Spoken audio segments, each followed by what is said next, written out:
Hello. Hello, hello. How are ya? Good. How are you? I'm doing pretty good. Can I'm you hear me all Caden. right? I'm Nicole. Hey, Hi. How are you? good. Good. So I'm Jason Hatfield, or also known as SideKickJason among the fandom. I'm a YouTuber. I've been involved with the fandom, like, I don't even know, probably 15 something years. Started my YouTube channel, I don't even know how many years ago it was. Just as a fun thing, taking my toy trains and filming with them and everything. And it just started to gain a following, and I kept going with it. And I had the privilege of being part of the Thomas Creator Collective about 10 years ago, and being able to film projects for the official YouTube channel. And my channel took off during that time as well. So now I've amassed, like, I think 200,000 followers or something. And yeah, so it's been fun. I love doing it. I've got huge projects currently in the works that I've been working on for quite a while, but finally seeing fruition with them coming together. So hopefully I'll have some really exciting things on my channel coming to the fandom relatively soon. I say soon being in the context of I've started this project like 8 years ago. So I was gonna whatever say. soon means compared to that. What do you plan on doing with the old season 3 scripts? Because I Oh, see that you're that starting is to a great rewrite, question, and right? I've been debating it because um, there's some of I've struggled with the idea of releasing them. Like, part of me wants to, especially since I filmed. I think I filmed about 2/3 of everything, so like I could release them with like pictures of the stuff or, like, parts of it. But some of them Yeah. I'm repurposing into the actual new season 3 final stories and everything, and so like I'm a little hesitant to like go ahead and just reveal that to everyone, because then it's Yeah. like, well, some of those things I still want to use and have be a surprise or whatever. So I think I'm going to focus first on just getting the season 3 that I'm working on out, and then figure out what I'll do with the rest of the stuff, whether that's like a exclusive Patreon thing for people, or maybe it's just part of the stuff that I put out after season 3's come out as kind of behind the scenes materials. I'm not quite sure, but I'll do something with them for sure, because I don't. It took a long time to film all that, Yeah. and the stuff does look great. Like, I love it. It's just that, like, I just have a different vision now, and with some of the stuff I've created, I want to put my best foot forward. And while the stuff was good, I know I can make stuff that's better. So I don't. I'm sure I'll get it out in some way, because I don't want it lost to time either. Yeah. I understand that. Actually, one fun fact, I don't think very many people know this. So when I was filming my first season of my series, and we're talking like, what was that, like 2010, maybe 2011? Oh my Um, goodness. so when I filmed it, I filmed all 30 episodes of season 1, and I filmed, I think it was like 13 episodes of season 2. I did all my standard gauge season 2 episodes at the same time. Okay. Um, but for fun, because I just wanted to have a little bit extra, I did film one episode that was supposed to be for season 3, that was among my season 1 collection. Oh, So okay. I've never shared any of it with the fandom. It's probably my least favorite episode of that first batch that I ever created. The footage is absolutely atrocious quality, like the season 1 stuff was in general, but it's a lost episode. So I've got to figure out what I'm going to do with that too, because at some point I think that'd be a fun one to share. Yeah, I hope I can see it or I hope we can see it someday. Show the little one.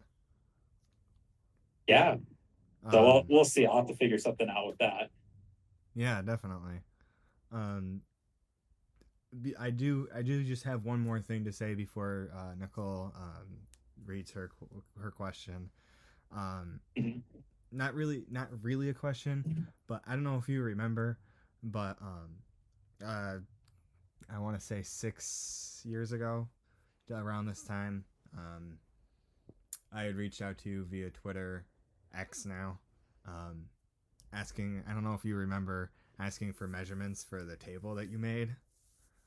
Mhm. I still have that. I actually ended up getting a table, so I ended up having someone commission a table essentially. One of my mom's friends who's a carpenter, not carpenter, but gosh, that was like so long ago. I'm trying to remember all the details. I'm scrolling back through the pictures that you sent. I'm sorry That for looks you. awesome. I'm so sorry for you. No, it's awesome. I'm actually, that's been something that I've been trying to figure out, because that same table that I have, I still have it. It's at my house. The problem is though, it's just become bowed over time. Yeah. And I mean, it was made very quick and rough. And so I've actually been brainstorming what I want. Like I think I want to make something that's nicer and will last a lot longer. So yours, it looks like you've got legs with wheels in the center too, don't you? Yeah, what I did is You kind of 4x4 sections. Yeah, you could split. The table is split into two. You can we actually unhooked it and put the other half in the other half of the basement for just storage, because I haven't been doing anything with it. But that way it's easier to maneuver, get it up the stairs if I need to, that instead of having to take the whole stairs, all the stairs down to get it up, you know what I mean? The support beam. Yeah. What did you use to hook them together? Just like a literal latch.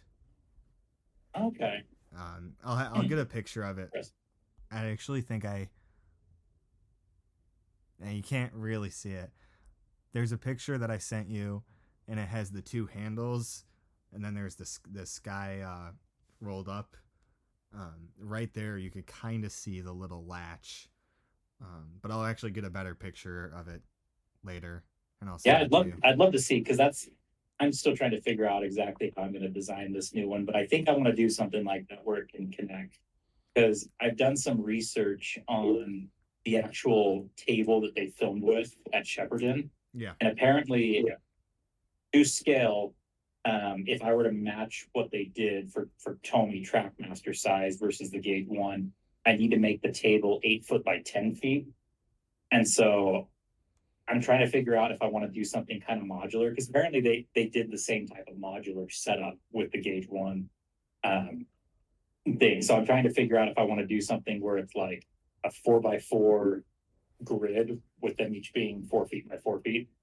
Yeah. And then maybe have like a small section on the bottom or something. But yeah, so I'm playing with that. So I'd love to see what you've come up with.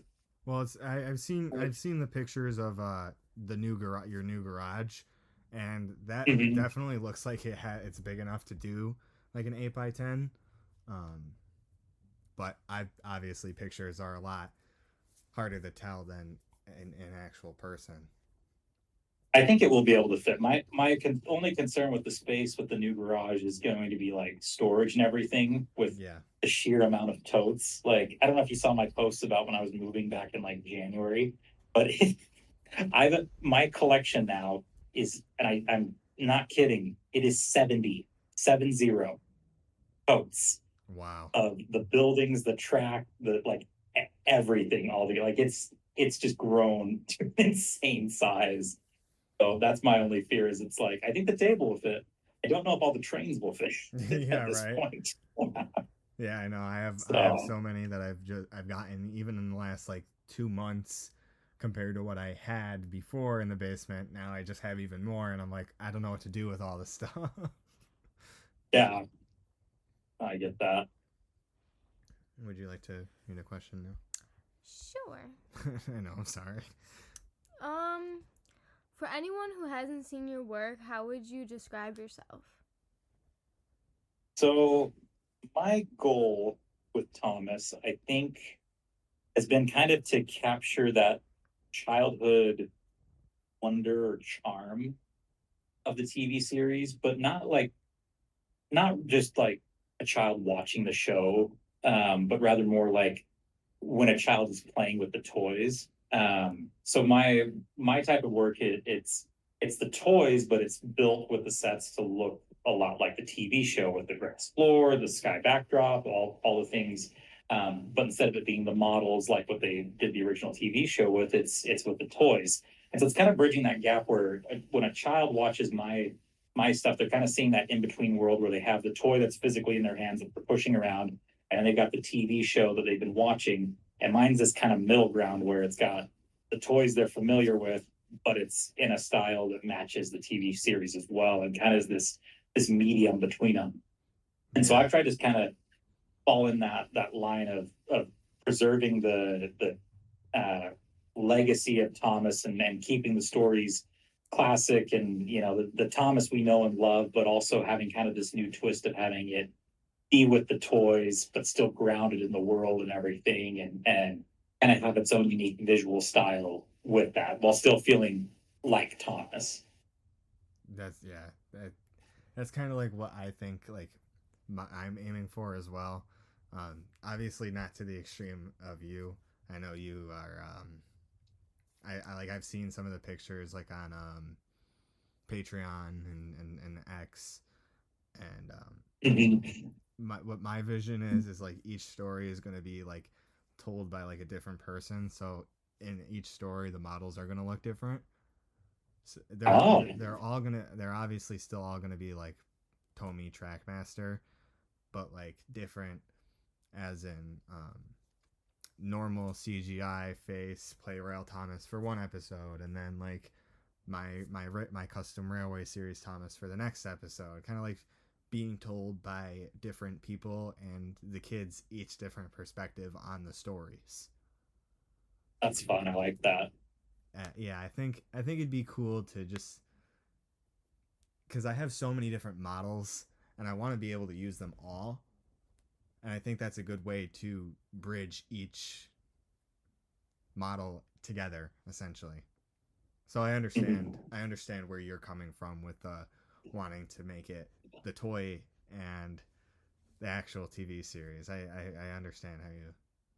What are you giggling? Yeah, it's been a hard like balance to find, and I keep finding myself, especially as I've been working on season 3, I have to hold myself back, because there's a part of me that becomes too much of a perfectionist on this, where I'm like, oh, but I'm going to make this nicer, or that detail, or that, or like, because I've been working on rebuilding all the sets and things, so that way I can recreate the show and really make those sets to match the TV series. But it's kind of like I have to stop myself too, where it's like, okay, they don't need to look 100% exact, because at the end of the day, it's still the toys. Like they're still like, it's never going to be one for one, and I have to reel myself in on that, so I don't go too crazy with trying to get that exactly looking perfect, so that way in the side by side comparison of the remake, people see how close it is or something like that. Like I've had to do better with myself, stopping from going down that track too much. Yeah, I understand you there. I'm trying to find the picture of it. I saw it's the Sodor Shipping Co. I think that's the building. I saw the picture of yours, and it looks like it was literally ripped right from the TV show. Thank you. That's a fun building in particular, because that's actually a collaboration with Famous 8. He designed the original file, but he made it for his Departing Now series and everything. And I have a particular style that I like to print them with, where they're kind of modular and connect, and I print all the different things in the different colors, whereas he just prints it all in white and paints it and stuff. And so I had fun. He allowed me to take his original files and then shape them to match that style. And so the version you saw was literally with the actual printed in each color, all the different pieces, like Sodor cool. Shipping Co. Those were individual printed characters that I had to glue into the slot, so that way it would match, and like a puzzle. That I didn't have to paint anything. It's like a puzzle. It literally is. So, but it's really fun. Yeah, that seems pretty cool. I want a 3D printer only because like instead of having to commission everything, I feel like it would be a lot easier. I mean, obviously, you know, I would still have to commission people to, you know, actually do the faces or the buildings, because I don't have Blender or anything like that, and I don't have the time to learn it. Yeah. But I get that. Like a 3D printer. That was my position where, let's see, what was it? 3 years ago, 2022, I moved into my first house that I bought, and I was getting ready to start filming again. And see, Famous 8, he had actually been my the guy I would commission for most of my prints and stuff, and he was awesome to work with, but he was going off to college, and so he's like, hey, I can't keep printing stuff for you, but like if you get your own printer, you can still print. I'll give you the files, but you just have to print them yourself. And I was like, okay, so I invested and got a 3D printer. And then I started having so much fun with that. I was like, can you teach me? And so I started going in and learning. And then I went down this whole rabbit hole, and you've seen it on the Patreon stuff. And I've been holding off on sharing a lot of that stuff publicly that I've been creating. But like, I went down the rabbit hole with that. I have had so much fun creating, because I was that like, well, now I can make this 100% the way I want. No one can stop me. I don't have to just go with what's available in the market or what people have already created. Now I can just make it the way I want to make it.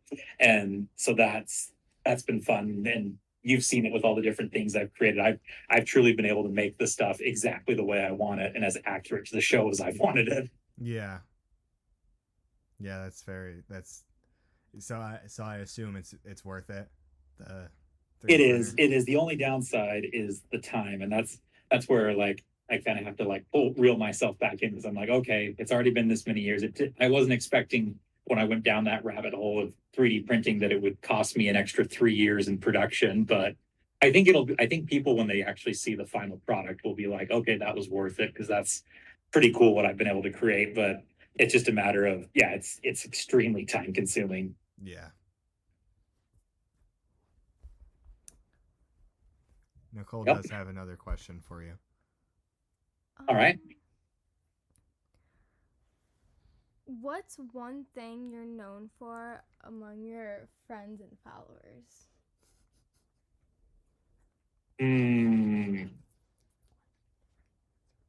One thing. Oh, I don't know. I had someone tell me recently one thing that like the Unlikely Fandom documentary came out, or at least for the original backers was released, and I had a friend in the fandom reach out to me about seeing my video My Journey by Rail, which is the first video you'll find on my YouTube channel. It kind of tells how I got into this, and my story and everything is, my involvement with Thomas. And I've actually had a few people in the fandom tell me that like that video was kind of a game changer for like their perspective in the fandom, because that was, me too. Before then, a lot of people felt very much they'd hide behind their profiles. They weren't as public with who they were, talking about like why they were interested in this property and everything. And like for me, like I hope that video has helped kind of spark the movement or help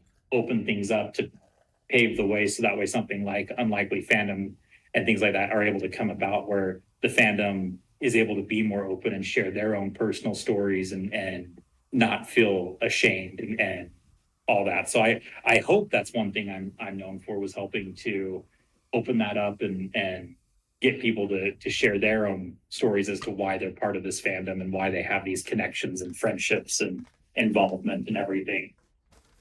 That's something that Nicole and I have been meaning to do, is actually like sit down and record like a not like a I'm back video, essentially. Kind of doing like the same thing, just kind of explaining where I've been the last 5 years, explaining, that she has helped me get back into it. She's a part of the journey now.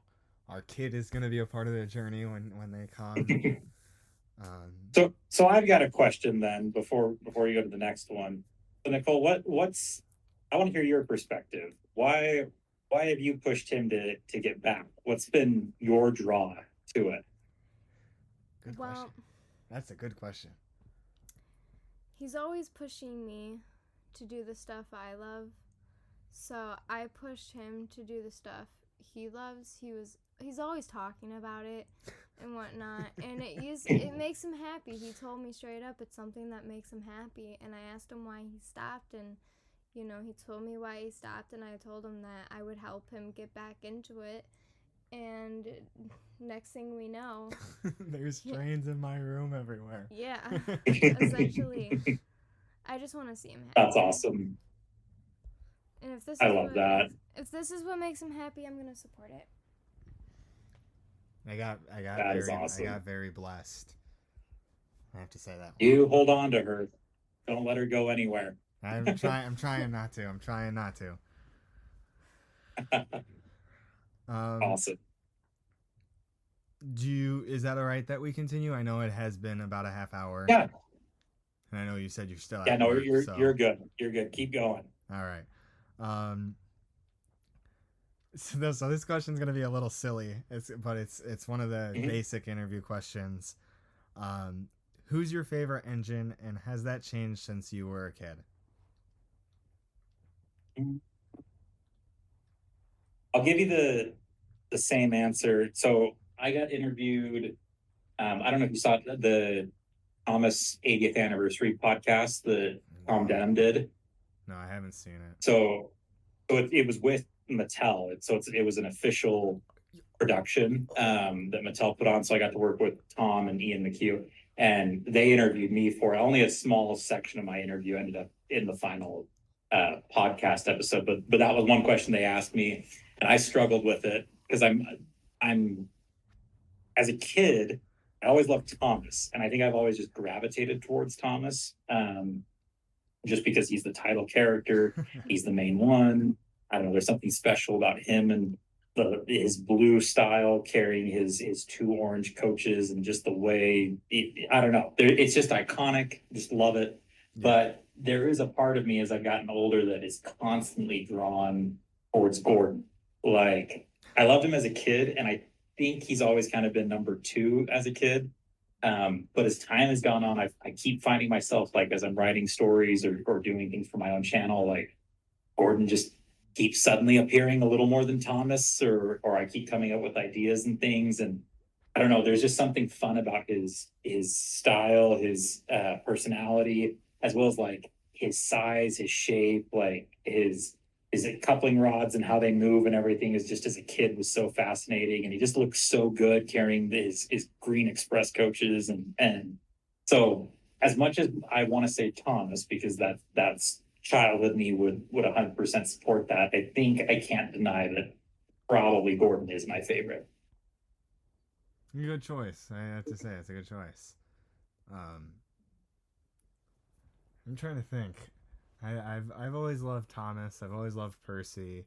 For a while, my favorite was Oliver, but I think now my favorite has to be Eagle. And I know he's technically not like an official character, but I mean he kind of was. He was the Red Engine in this sad story of Henry in the book. In the OG, yeah. Yeah, in the book, he was the engine who came and tried pushing Henry out of the tunnel. I don't know if you remember that or not. No. I'll show you a picture. But he's the one that I got from the Blue Snowplow. Oh, cool. I got an HO scale Snowy Eagle from the Blue Snowplow. He's just chilling really cool up on my shelf right now.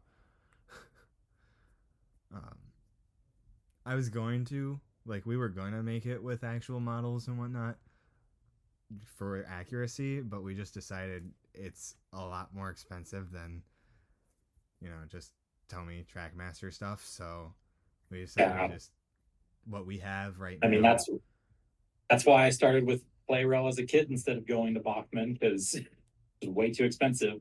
Now the irony is I probably spent way more on Playrel stuff and everything than if I would have just stuck with Bachman. Yeah, you said 70 totes. 70 totes. Yeah. Yep. Just insane.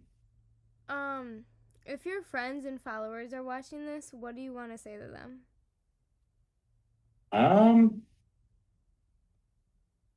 What I want to say to them. I'm not dead. That'd be probably the first thing. I'm still working on season 3, and hopefully I'll have some good stuff to share soon. That would be probably my main message to them. So that's a pretty good message. I'm not dead. Pretty good message. What are your thoughts on the 2026 Thomas and Friends? I don't want to say special. I'm a little nervous. I don't know. I don't know what it's going to be. I've heard um, through the grapevine, and I've heard that Ian McHugh is not involved, which is concerning because I think if they're going back to classic Thomas, he's a guy who understands it. And I think of those, I mean, seasons 17 through 2021 are truly some of my favorites. And so I think, you know, he's he's a great person to produce it. He knows the stuff, but I don't know. So he's not involved in it, is my understanding. Yeah, I think he's And leaving after this year, right? yeah, well, that's what that's what was posted. And then I've actually had a couple conversations with him because we've stayed in touch. He actually, I'll mention this. That man is one of the nicest men I've met. He just out of the blue emailed me back in like July congratulating me on my twins, just out of nowhere. And I was Aw. like, what on earth? Like the producer of Thomas is emailing me. Like it was just, but he was just so nice, so kind. Um, but he said that he might be involved on like smaller projects or something. Like it was a little vague. I don't know. So maybe he won't be entirely out. So I'm hoping he stays around at least and involved in something. So but yeah, so that has me concerned. I'm a little intrigued because it seems like with the toys, they're not getting rid of.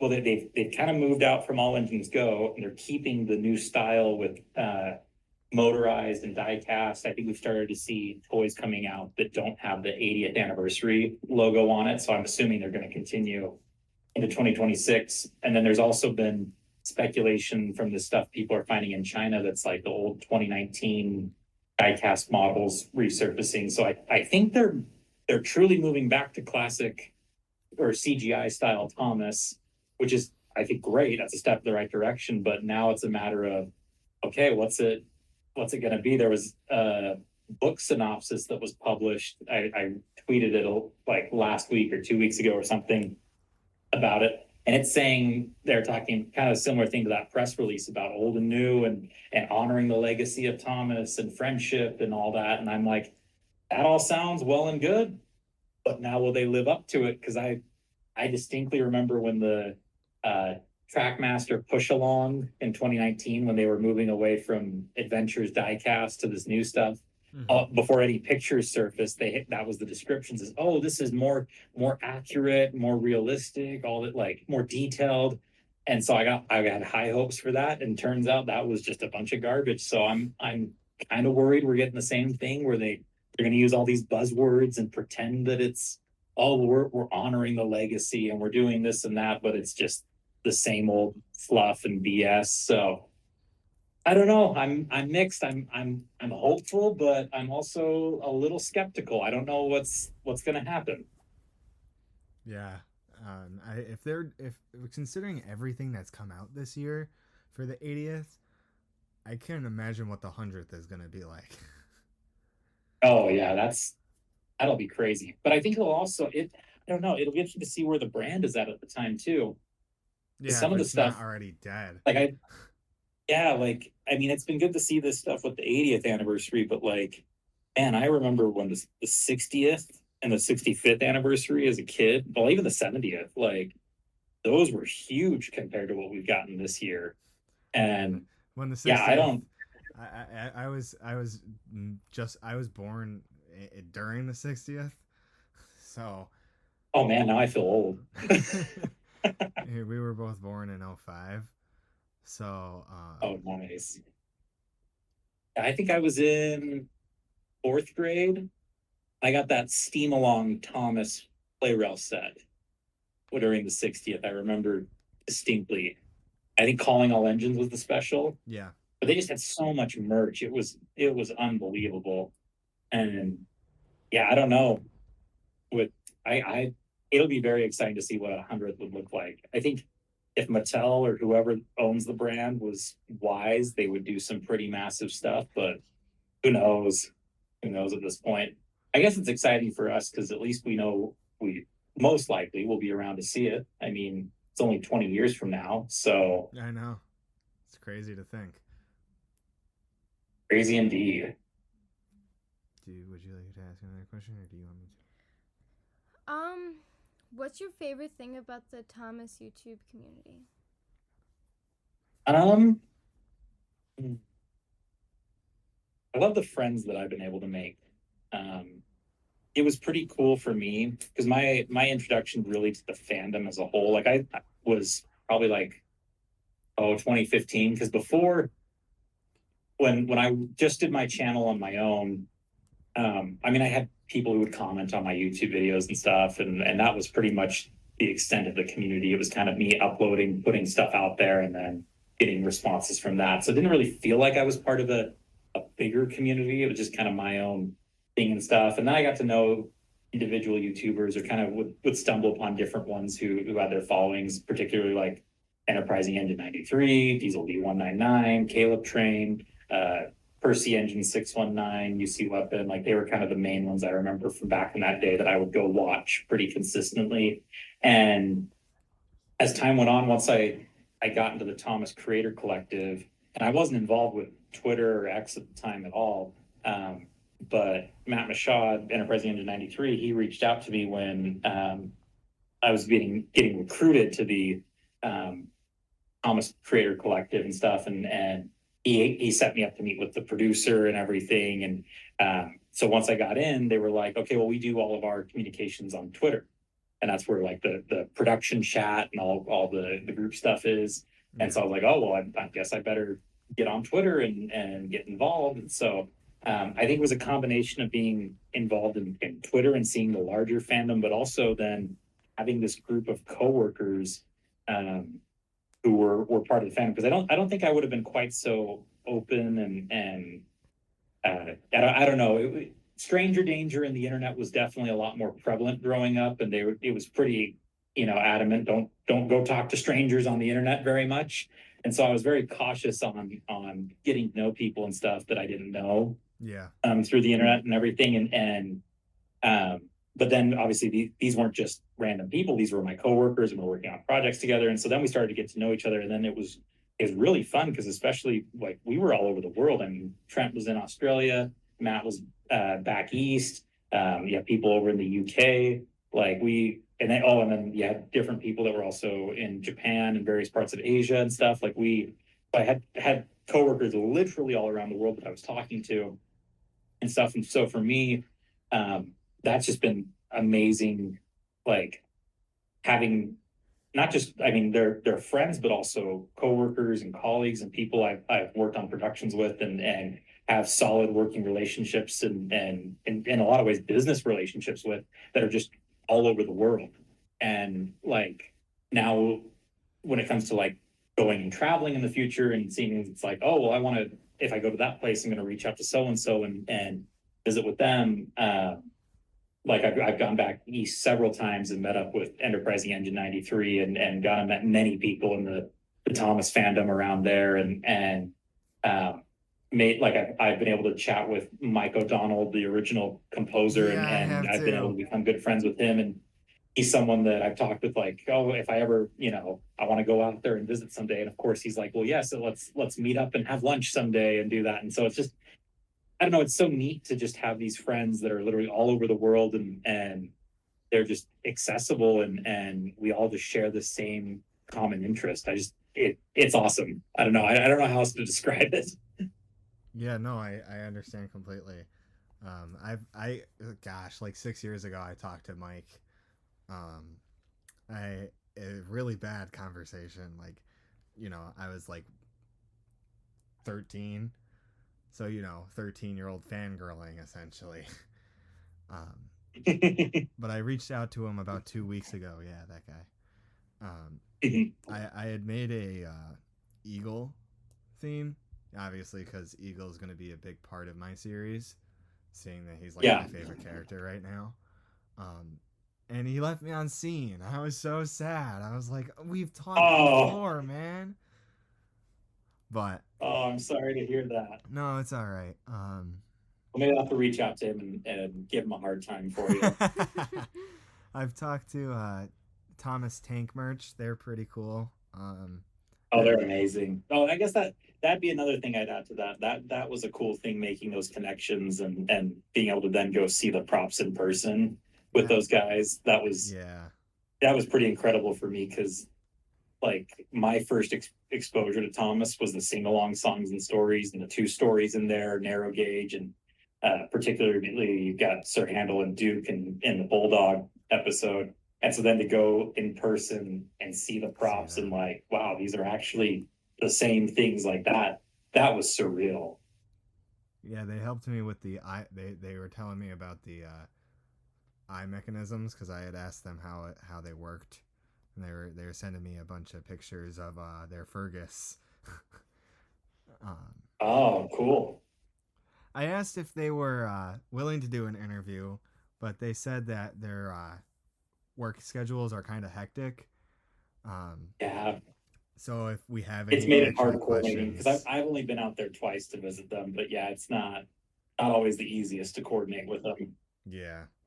They were just like, if you ever have questions, you could just send a DM and we'll respond, which was cool. Yeah. They're so good about that. They've been so great. Lewis has actually done a lot of commission work for me for season 3 with various faces and other custom projects, and they've just been phenomenal to work with.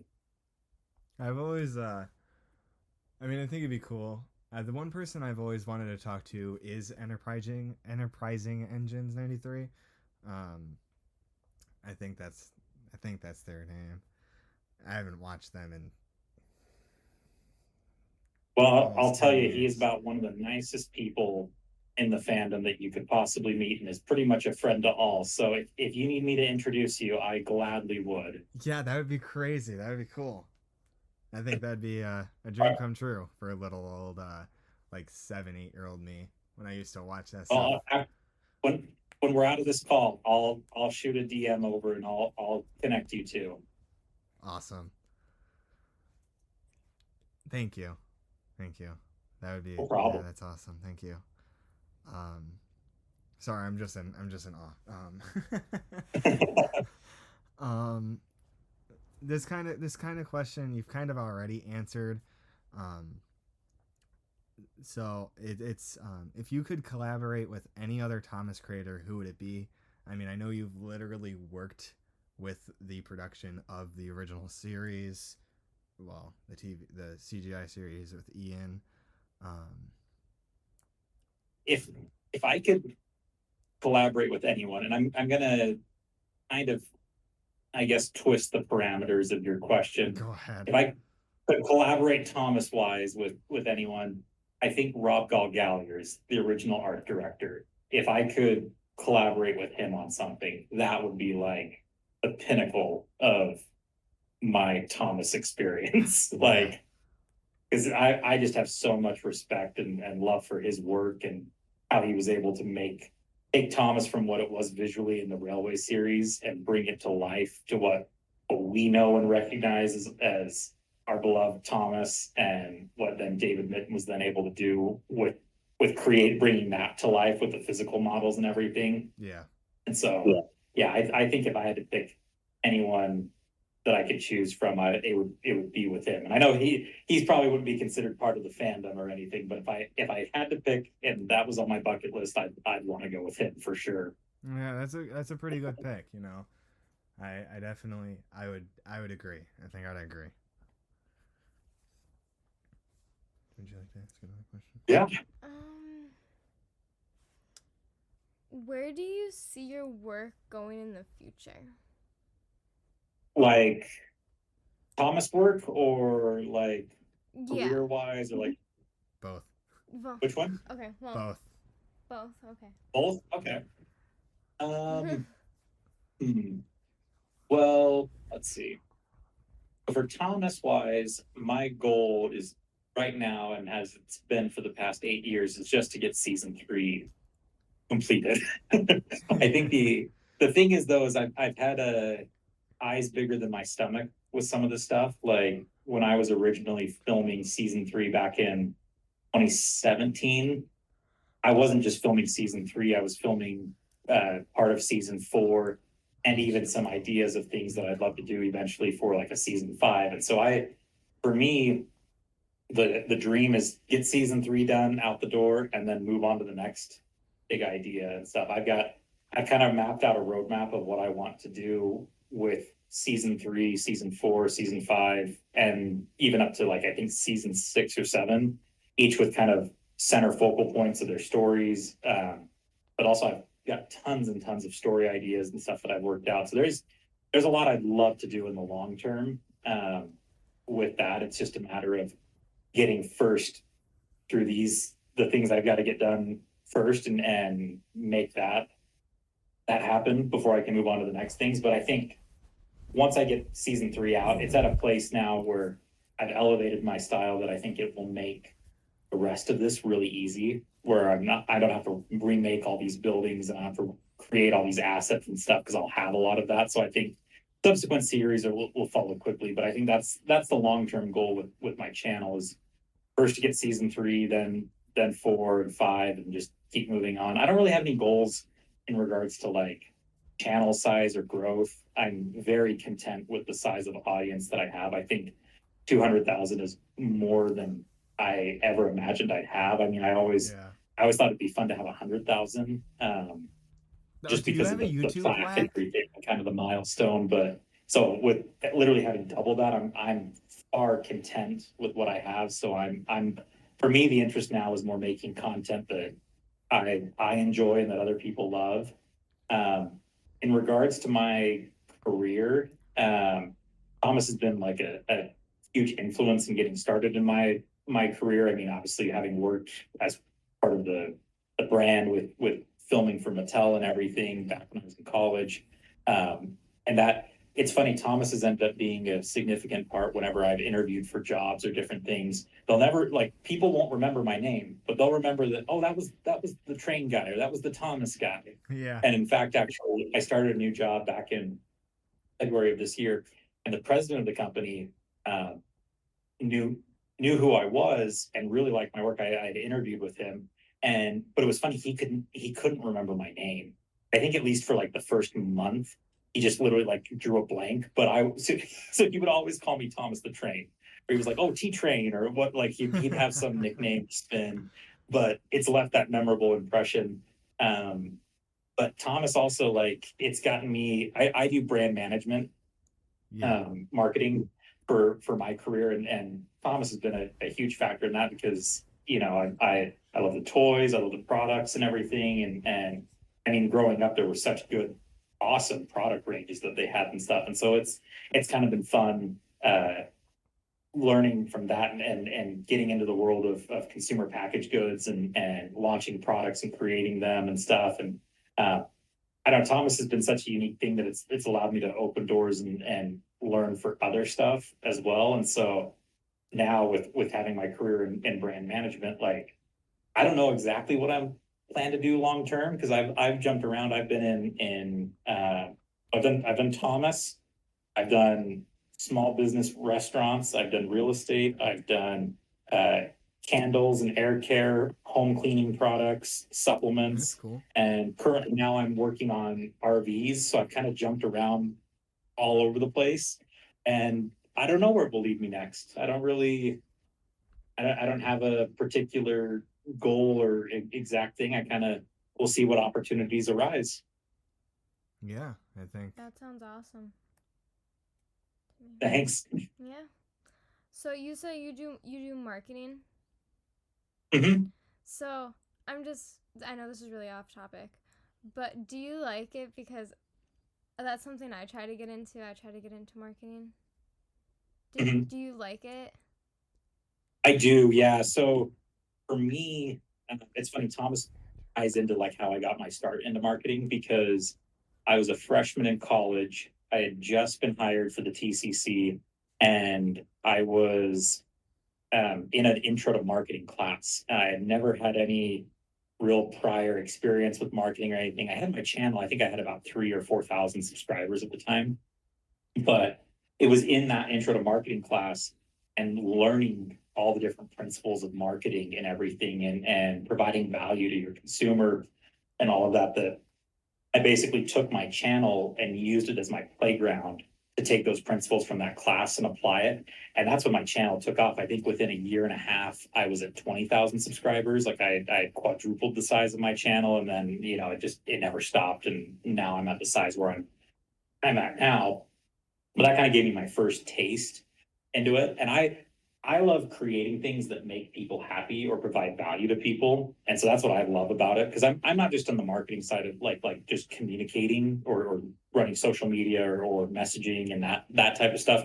Because brand management's kind of this like bigger picture with all of that. Like typically you'll have like a segment or a certain product line that you're over. So like currently I've got two different things that I do in the RV industry, but my last job, I was the brand manager over an entire supplements line, which meant that like, it wasn't just the messaging of the product, but it was also like, okay, well, what is this product line? What is, you know, the ingredients that we're using? What's the story we tell?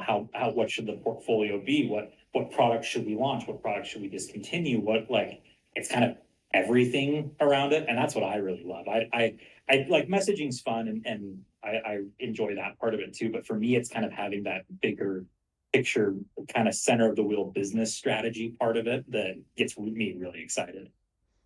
Yeah, that's awesome, and I like how you put that in with your YouTube work too. I love that. I think that's awesome. It's all been interconnected. And if you're, I don't know, are you planning on pursuing a career in marketing? Are you looking into that?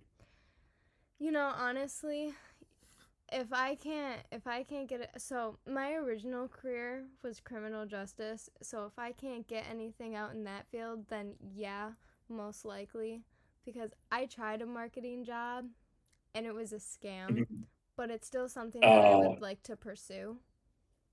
Yeah. Well, if you have any questions, you can always reach out. You can help. Well, thank you. I appreciate that.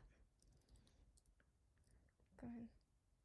So I do just have kind of another. Oh, your YouTube. Huh?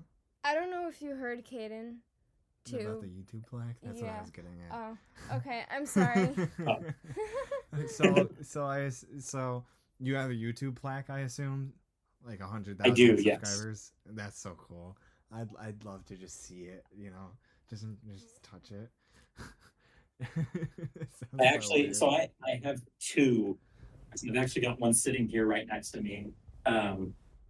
So yeah, my first one that I got actually came from YouTube with when I got to that level.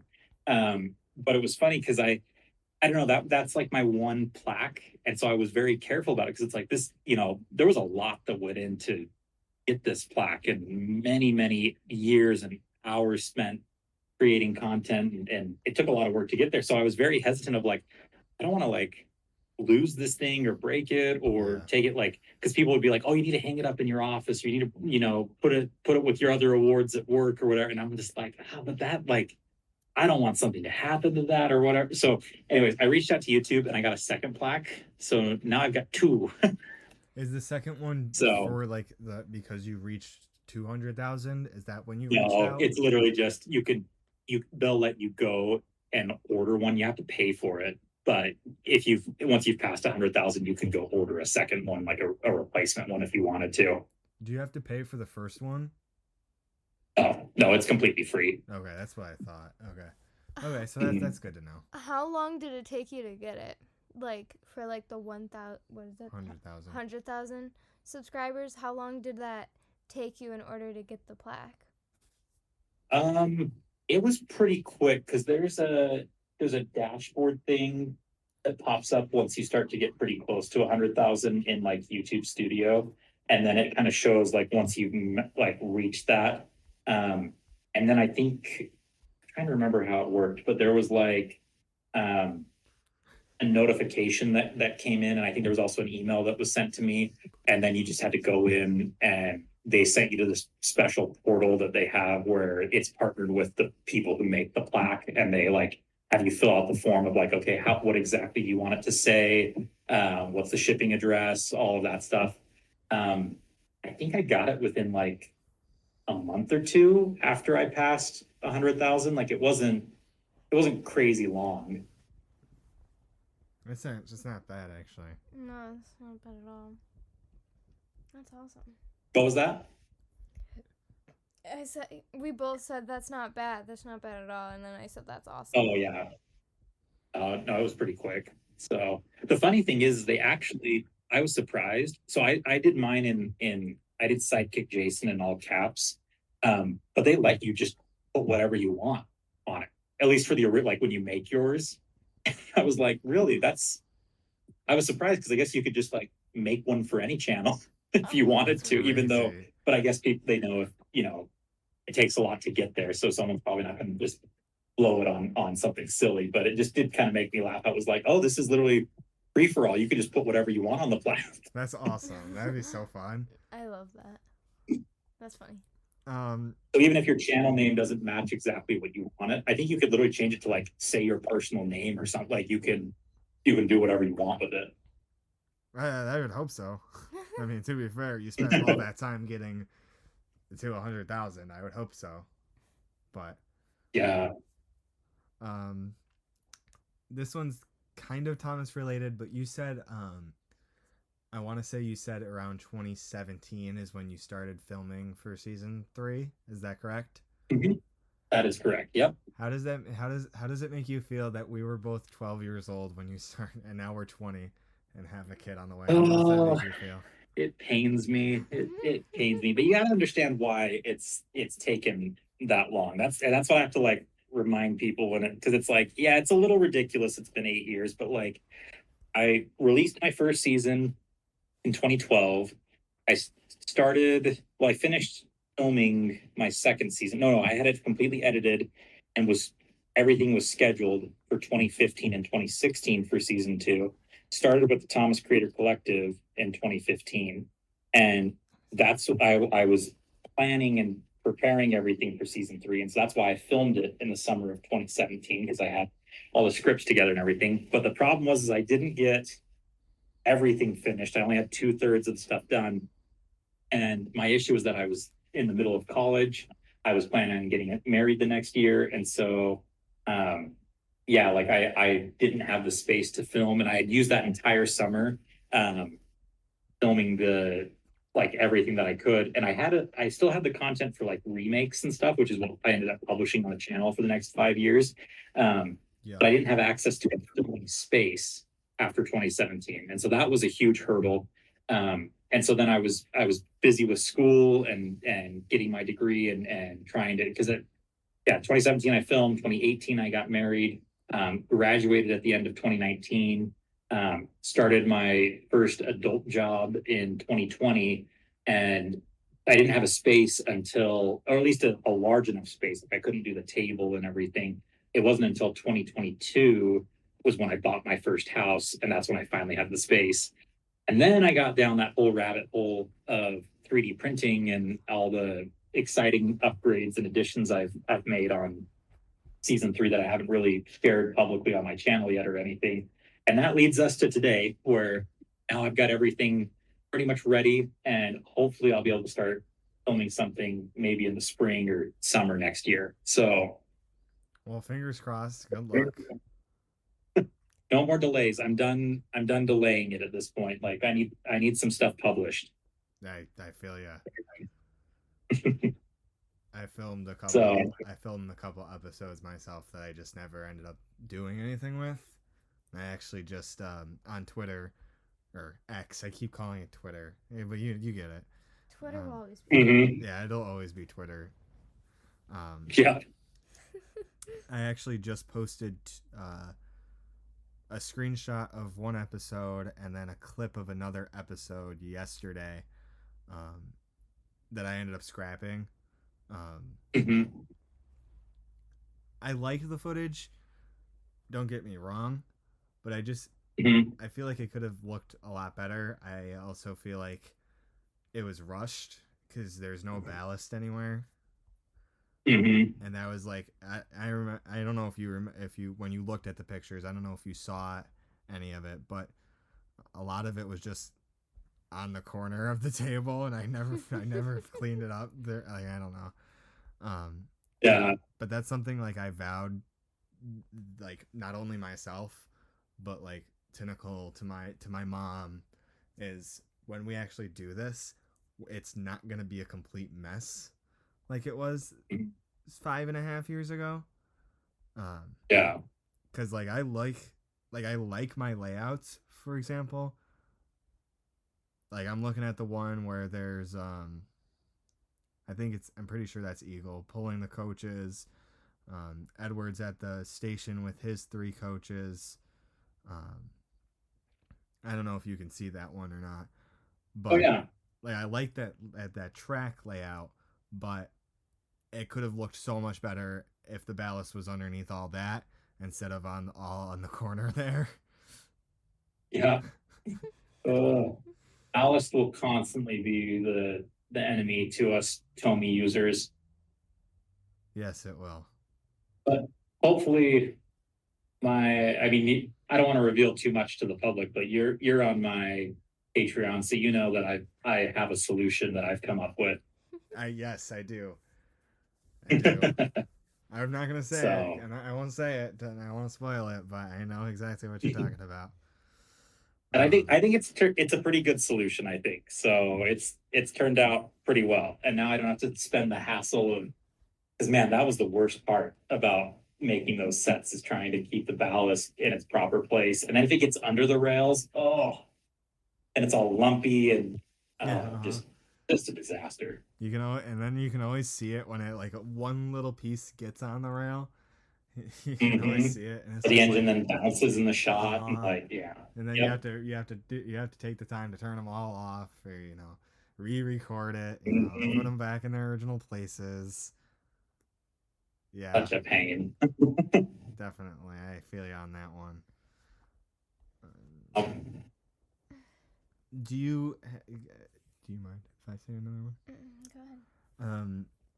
So I know like you've made your 3D printed buildings and whatnot, but have you made like any actual like 3D printed engines, customs, anything like that? no, not yet. Not I've yet. mainly focused on the Ooh. buildings. Yeah, I have eyes larger than my stomach on these things. Like I've already thought through. I know exactly what I would do first, and what, one thing at a time. We gotta get through the first stuff through. We gotta get some things across the finish line before I move my next big plans and big ideas. But for me, the buildings mainly, they're what I needed to film for season 3. I already have all the engines and rolling stock and everything, so that's where I didn't really have a high priority with those. I am seeing, though, it's becoming very apparent in like on eBay and the used market, with the lack of production anymore, and how many years it's been since, before Trackmaster 2 and all of that was created. Like, things are becoming more scarce and rare. And some Yeah. people like on eBay have turned to 3D printing and creating their own models, but I think honestly they're too expensive and their designs are crap. So like, I have dreams for what I would love to do to come into that space and make something that's affordable and looks nice for fans, so they can kind of relive what I got to have growing up with Playrel. But that's down the road. For now, I'm just focusing on the buildings, and the long run hope is that the way that I built them and designed them, I mean, primarily it's for me to film, but I've made them in a way that they can scale up. And so I do hope that I can make them accessible to fans in the future, but who knows when that'll be. It's all part of the long term plans with this. Yeah. Um, I definitely agree with what you said there. With the what the heck are you doing? Um, with the some of the stuff is kind of crappy. Um, Mm-hmm. I've seen some of the stuff on eBay. Some of it's pretty good. Some of it's also from people I know and I've known for 7, 8 years. So it's cool to support Mm-hmm. them. And then also Oh yeah. see Well, that stuff, in my series as well. But then some of it's also like, this is really bad. Not like from my friends, but mm-hmm. like some of the stuff I've seen, it doesn't even look remotely close to like when I receive it, it looks nothing close to what I ordered. You know what I mean? And that's just because of Yeah. the 3D printed, Well, because each is different, which I understand. mhm. But at the same time, it's like you can't promise something and then it give me a completely different product. Hmm. And some of the designs, I agree with you. There are some designs out there that actually do look really good. The problem that I've seen with a lot of those, though, is that they require you to have a chassis from the original or something. Like you either have to have a troublesome truck base or something like they all have to fit on an existing thing, which then just is another issue to add on to the existing problem, which is the lack of these in circulation these days anyway. So that's if I were to approach it, I would Print build like from the bottom wheels. up and have it completely Yeah. so that way people can buy it. It's just all one thing and not because I think people there's a lot out there that's great for customs, which is awesome for people like you and me and everything. But I think more of like the kids and the younger fans and those who they don't want to paint, they don't want to take the time like I having mean, I something that don't can even come have the together. time to That's do where I that. think there's a lot of potential. I mean, I don't know about you, but I don't even have the time to do that. So I couldn't That's very imagine. true. I couldn't imagine, a kid doing it. I mean, I don't know if you've seen some of the ones that kids have uploaded on they're like on eBay, like the kids, like you Hmm. can definitely tell. Um and a lot of them use like Trackmaster 2 models from what I've noticed. Hmm. And I mean, A plus for trying, but I don't know why you're selling this. Nobody is going to buy it. Yeah.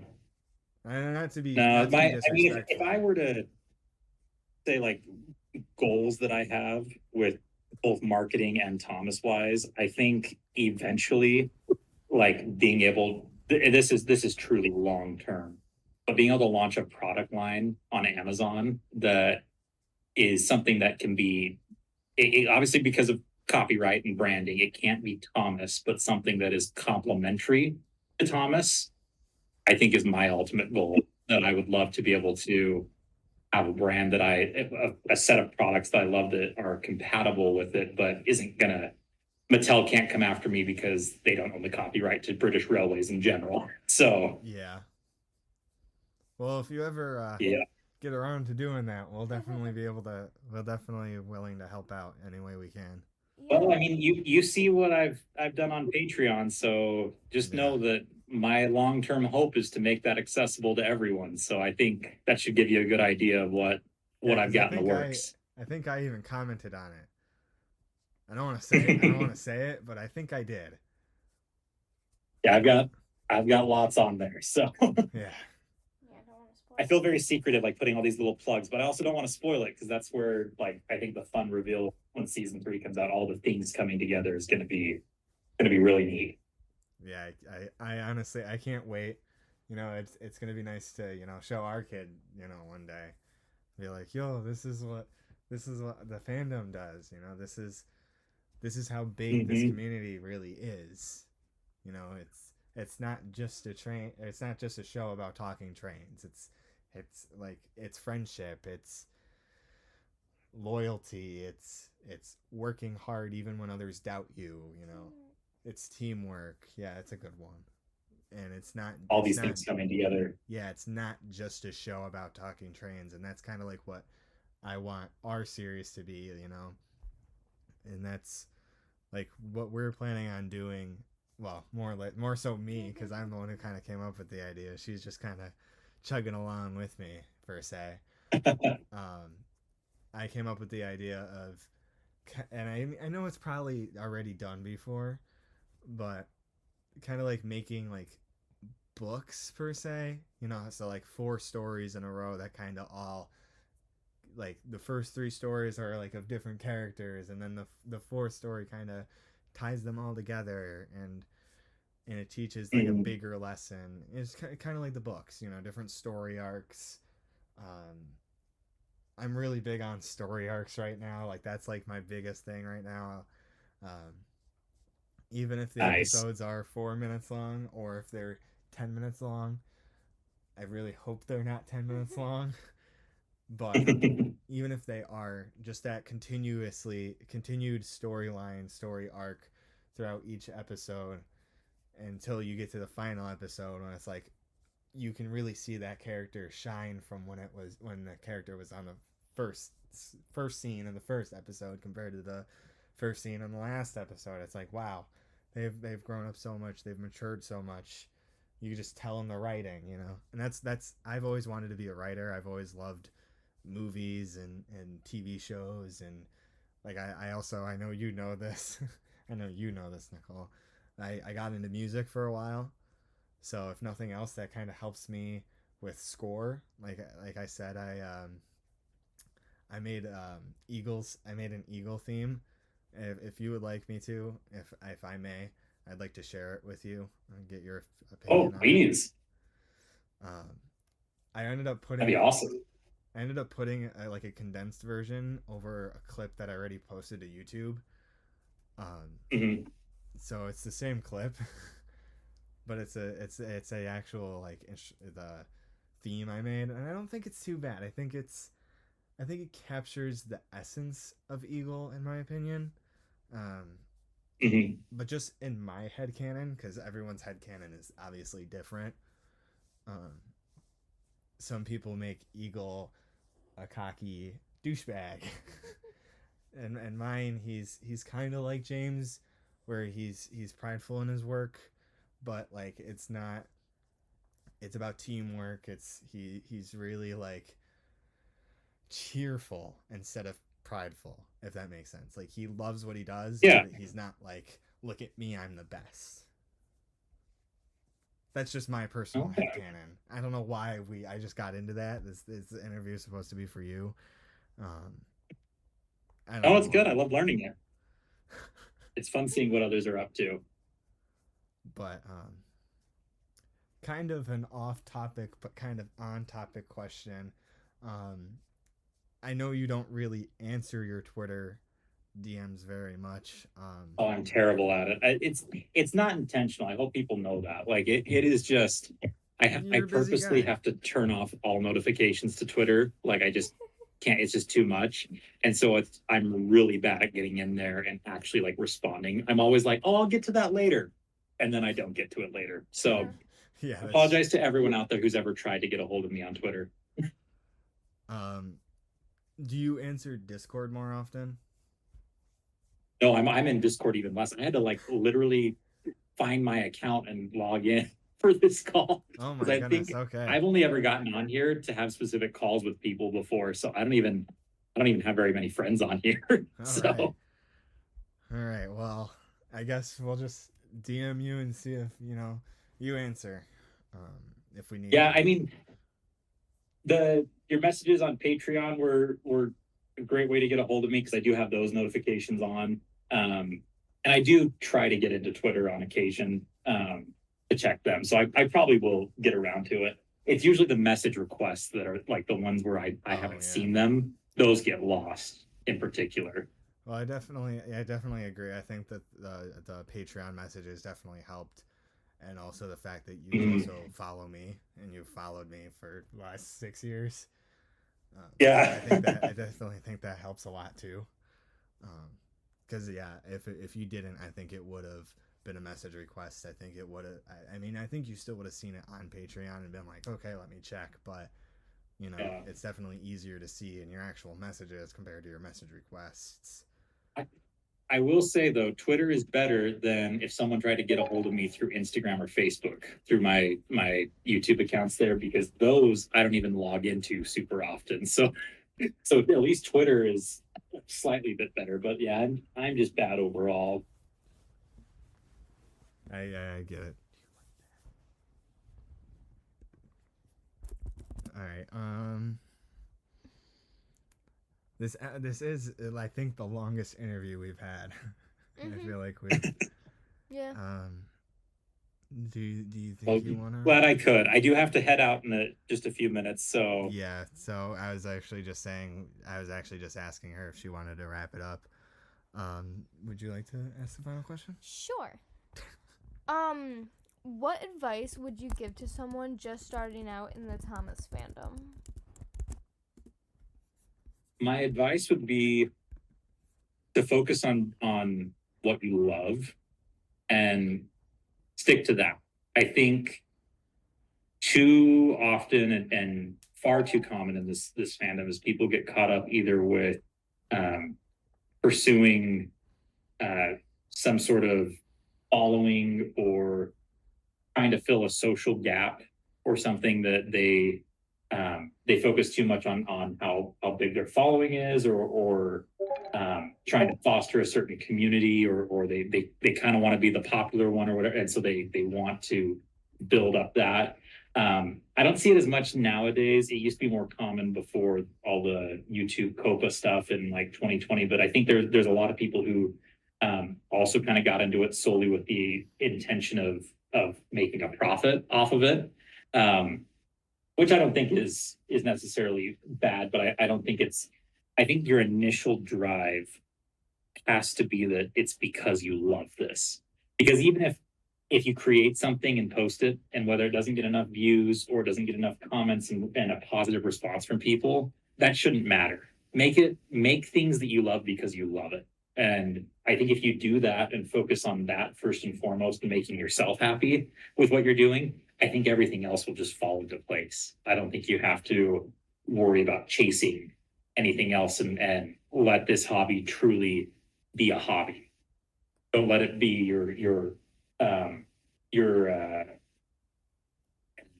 attempt to try and create some sort of other social circle or to chase money or fame or some like just focus on doing what you love and it'll all come together. Yeah, honestly, that's a great message. I actually even agree with that message. You know, just from personal experience. Mm-hmm.